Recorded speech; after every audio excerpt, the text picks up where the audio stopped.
Video number 4, I'm going to talk a little bit about fees. And this is because people, when they manage your money, will charge you money to manage your money. And these fees can really vary. And so a fee of 2% is really not that hard to bump into out into the world. I mean, really, financial planners, they're not necessarily fiduciaries. A fiduciary means somebody that has your best interests at heart. They're kind of, they're salespeople, and they may sell you things that are better for them than for you. Now, John Oliver touched on this a little bit in a pretty famous piece he did for HBO, and also there's a Frontline episode on this, and that's where I first got made aware of this, and it's really kind of shocking. But let's set up another model where we've got a year, an age, principal, then ROI, and then fees. All right, so what we're going to do here is let's just set up a hypothetical situation where a young person graduates college and then they receive some windfall of money. Maybe they receive some signing bonus because they're going to be a minor league baseball player, or somebody unfortunately passes away and bequeaths them some money. So let's go into year 2016. Make this person 22 years old, and then they receive a $50,000 windfall. All right, a $50,000 windfall. So God bless them. They are really going to be doing well in life, right? So return on investment, again, although it drives the young finance majors crazy, I'm going to say 10%. And then fees, the people that are going to manage this person's money are going to charge them 2% per year to manage this money. All right, who really charges 2%? Well, a lot of folks do. 2% is not that uncommon. In fact, what you'll see is situations where there's fees stacked on top of fees. So I'm going to put the fee rate up here. And we'll put it at 2%. All right, so how much are they going to charge this person in fees? It's $50,000 times 2%. Hit my F4 key. There we go. All right, so now in year 2, it's this plus 1. And then the principal is going to be last year's principal plus the ROI, plus the money they made, minus the fees that were taken out. All right, $54,000. Wow, this person is clicking along. They're 23 years old and they're worth $54,000, right? So I'm going to copy these two cells down because they should work. Let me see. Do they work? They look like they worked. Okay, good and good. Okay, let's see what happens now. This person got this windfall. They are just going to be really wise about this. Stick this money away and pretend that they never got it, right?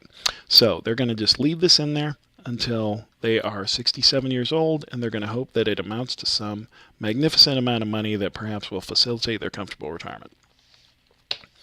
All righty.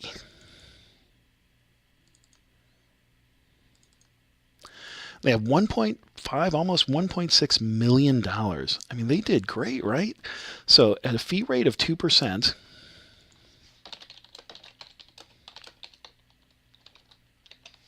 okay, fee rate of 2%, they ended up with almost $1.6 million. God bless them. Wow, that's pretty cool for something that was given to them early in life, and boy, it just yielded dividends all the way along. So total fees paid, though, and this is where this starts to become a little bit eye-opening. Total fees paid if the rate is 2%.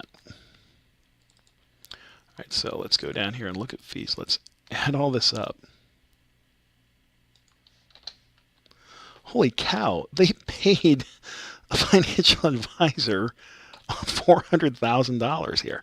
And that's just terrible, right? Because you can get this rate of return just putting it in a Vanguard fund that has much lower fees. But, well, let's paste it. I mean, yeah, maybe they're just happy. They got almost $1.6 million. Maybe they don't mind that their financial advisor, made $480,000, or I mean $418,000. Okay, let's take a different fee rate. Instead of 2%, let's say that the fee rate that they pay is 1%. Okay, so I'm going to change this fee rate to 1% here. All right, so now all of a sudden the fees are a lot lower. Okay, so fee rate 1%. I mean, they should make more money, right? Maybe instead of 1.5 million, I don't know, maybe they'll get $2 million or something. Well, yeah, $2.4 million. $2.4 million. So we copy that up here. And then total fees paid, if the rate is 1%, it's 287,000. I mean, they're still paying a chunk of change in fees. Okay. Now, the one thing that should jump out at you here is that the 2.4 million is much larger than the 1.6 million, but it wasn't because they took 800,000 in fees. In fact, their fees were only reduced by $140,000 here. It's that it chips away at your principal. There's less money working for you because it went in their pocket. Okay, that's the trouble with fees. All right, so you've heard me kind of chuckle that we're losing a lot of money when people are paying these kinds of fees. Well, what's a more realistic fee? Or I wouldn't say realistic, but what's a more advantageous fee to an investor?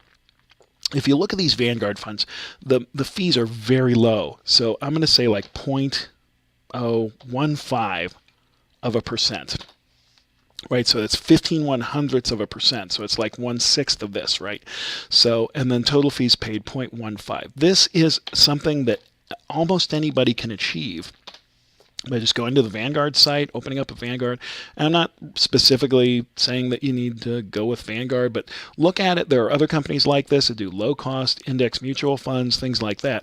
And their fees are very, very low. In fact, when I worked for the government, we had a program called TSP. The fees were very low. I think they were actually like a tenth of this even. They were so small.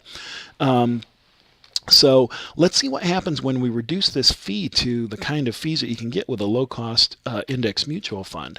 So I'm going to say 0.15%. Whoops, it said 15%. That's not what I want. There we go. And that's so small now, Excel doesn't recognize that that's a thing, so I have to give it more decimal points. Okay, 0.15%. All right, how much money do we end up there? $3.4 million. We end up with almost $1 million more just because we didn't pay fees that we really shouldn't have had to pay. All right, $3.4 million. That's like $1 million more. Okay, and then how much money did we pay in fees?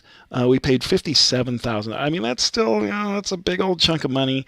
But, the thing is, these management fees, there are things that they have to do in order to manage your money. So it's probably not realistic to presume that you can have management fees of zero. But okay, so $3.4 million, $1 million more than you were going to get at 1%. Okay, now the John Oliver thing is just infuriating. I've been aware of this for years. It makes me so mad. What happens is these companies come in, they set up 401k accounts for small firms and such. And the fees they charge are actually, when you look at the John Oliver thing, I think it's closer to 3%. Is what he was talking about once everybody had gotten done sticking their hands in their money. All right, so what happens here, let's talk about this. If you start letting this percentage get up over 3%, the results are ridiculous. But let's just do it. Again, this is the beauty of Excel, is you can change numbers around and play with what-if scenarios. All right, so what if John Oliver had stuck with that company that set up his initial thing, and instead of the fee rate of 0.15%, it was actually 3%. All right, holy cow! I mean, $1 million. I mean, look, I'm not going to refuse $1 million if somebody tries to give me $1 million. That would be wonderful, but again, this is $1 million versus $3.4 million with a more reasonable fee rate. It costs him $2.4 million in this case. All right, so, and then how much money are you paying? You're paying almost $500,000. $500,000. This is on $50,000 invested. So, just crazy stuff. I mean, it's just infuriating, folks. So, just watch your money. There are people that want to set up accounts where they get money every year to manage, quote unquote, your money in the account. Make sure that they're doing something pretty extraordinary for that fee. You can do some Google searches on this. People who claim to be actively managing your money virtually never outperform the low-cost index mutual funds. Virtually never. So keep that in mind. Make your own decisions and then proceed accordingly.